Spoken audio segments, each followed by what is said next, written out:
Un témoignage poignant. Le 21 mars dernier, Frédéric Mitterrand rendait son dernier souffle à l'âge de 76 ans après avoir lutté contre un cancer qu'il avait rendu public en avril 2023. Encore bouleversés par la triste nouvelle, les proches de l'ancien ministre de la Culture se sont réunis, ce mardi 26 mars, à l'église Saint-Thomas d'Aquin, à Paris, pour lui rendre un ultime hommage. Au cours des obsèques, qui ont été couvertes par Le Figaro, les trois fils de l'homme politique ont prononcé un discours émouvant. Selon nos confrères, Mathieu, Saïd et Djihad ont en effet évoqué la personnalité de Frédéric Mitterrand, le décrivant comme un homme curieux, intelligent, mais surtout sensible.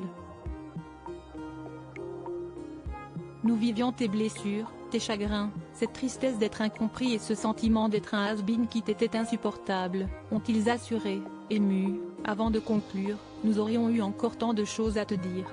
Lors des funérailles, la famille de Frédéric Mitterrand a pu rencontrer des amis, mais aussi de nombreuses personnalités publiques proches de l'homme politique.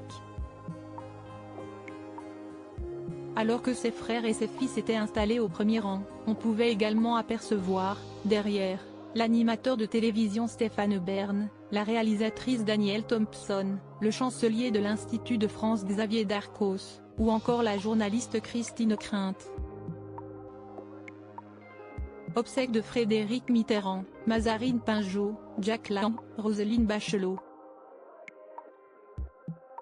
Réunis pour un dernier adieu mort de Frédéric Mitterrand, ces mots à Jack Lang 2 jours avant sa mort, je crois que c'est la fin.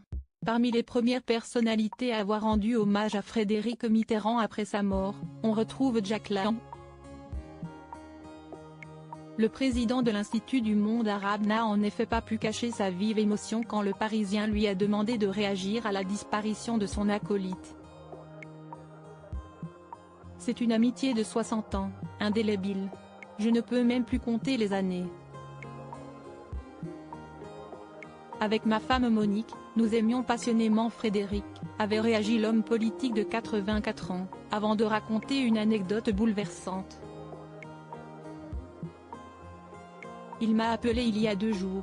Sa reconnaissance m'a bouleversé, parce qu'il tenait à me remercier pour ma fidélité à François Mitterrand, note de la rédaction. Il voulait me saluer, je crois que c'est la fin, Jack. C'était un moment douloureux, avait confié Jack Lang. Et de conclure, je ne peux pas en parler au passé. Article écrit en collaboration avec 6 médias. Crédit photo, Cédric Perrin.